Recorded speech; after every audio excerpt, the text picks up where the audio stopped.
Hey y'all, it's Curtis with Everything Ham Radio. Today we're going to be talking about this whole coronavirus thing, virtual meetings and virtual testing, so stick around.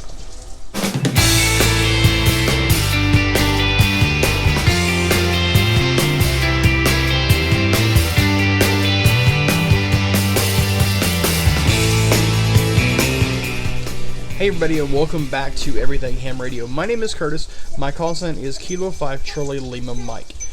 And I just wanted to kind of jump on here a little bit, and I want to try and get videos going again, and I'm wanting to figure out, get more like talking videos maybe, or something along those lines. Other than just the overview videos that I have. I'm going to start doing those up again in June, but I wanted to kind of get on here a little bit and just kind of talk with y'all a little bit.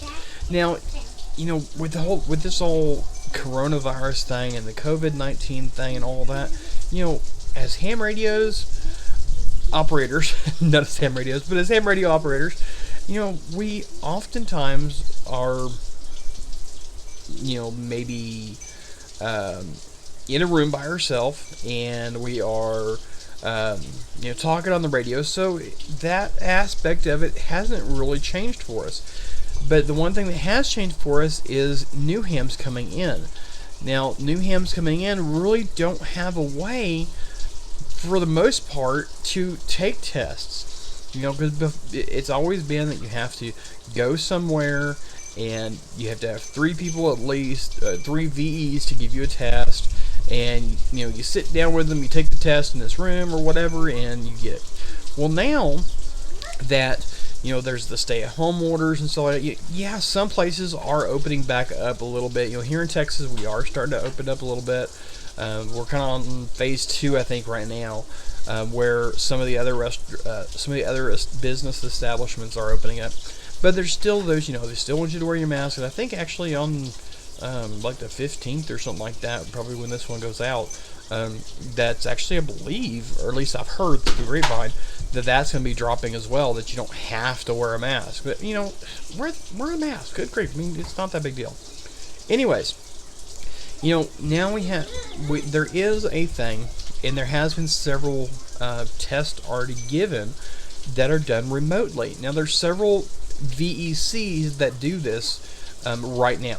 The Anchorage, Alaska Amateur Radio Club, or the Amateur Radio VEC, is doing it where you can do it remotely. It takes a while to do it because there's such a high demand for it. But they're the ones that they're like the starting VEC that really took this and ran. Another one is the Greater Los Angeles Amateur Radio Club, I believe, is doing it where they do it remotely really easily. And those are the 2 really main ones that are doing it on a regular basis. Now, the ARRL is looking into it, trying to figure out the policies and stuff for it. W5YI is also looking into it, and they're kind of in the beta phase of it right now. Ham Radio, I want to say hamradioprep.com is working with W5YI to have to use their software for remote testing. And I might be wrong with that, but pretty sure it's hamradioprep.com. And I'll try and leave a link up here to the review that I did for that study website. But they do have a online testing thing as well, and everything is done remotely. Sometimes you have to have somebody there, one person there and 2 people remotely, something like that. You can do it that way, but there is some of them that are done completely remotely. You have to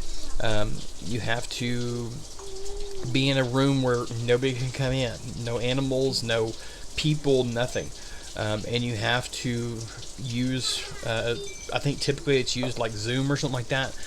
And you'll scan the room to make sure there's nothing there that has answers on it or something like that.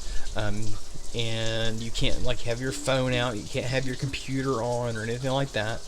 And then you go through the test, and you have to set your camera up a certain way so that they can see the test and see you and all that. So I mean, it is a rather lengthy and in-depth procedure to do it remotely. And like I said, it's still in the beta phase with a lot of these. So it's not done on a regular basis. Now, I really foresee this whole coronavirus thing, after it's done and gone and it's an old thing, maybe next year when something new comes out or something like that, I really see this distance testing, I guess, maybe, or distance meetings, things like that. I really see this as a good thing. There's always people that have a hard time getting to where there's a test that's being given, or where a meeting is, or something along those lines, But if you can do a virtual meeting, then you're going to have more of attendance, I think. Even if you have a regular in-house meeting like normal, but you have a Zoom thing going as well, or a live stream or something like that, not only is that going to allow more attendance to the meeting, but I think it'll also get more involvement as well. If people are sick and they don't want to go and get somebody else sick, or if they don't feel good, or they're driving down the road or something like that, they can hook up the Zoom meeting, and maybe they can't do the camera and they can't really see what's going on, but they can hear it. So I think attendance might get up a little bit more if more people would do this. Now, there's several clubs here in the DFW area that are actually doing it. I believe I think it's like the Richardson Club is doing it, and the Dallas Club is doing it locally. And I would really like to see more clubs do this.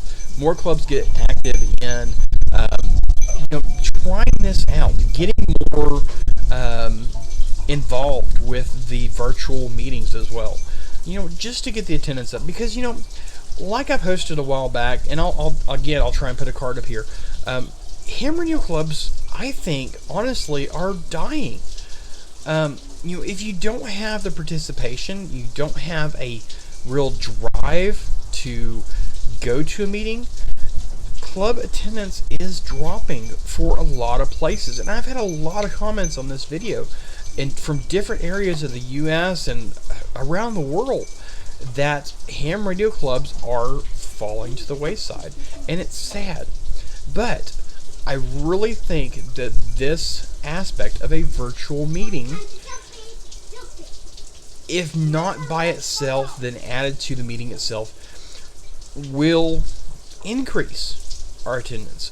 Maybe this is one of the answers. Maybe this is one of the things that we can do as club officers, as club members, to get other people involved. Just because they don't live there, maybe they still want to be a part of it.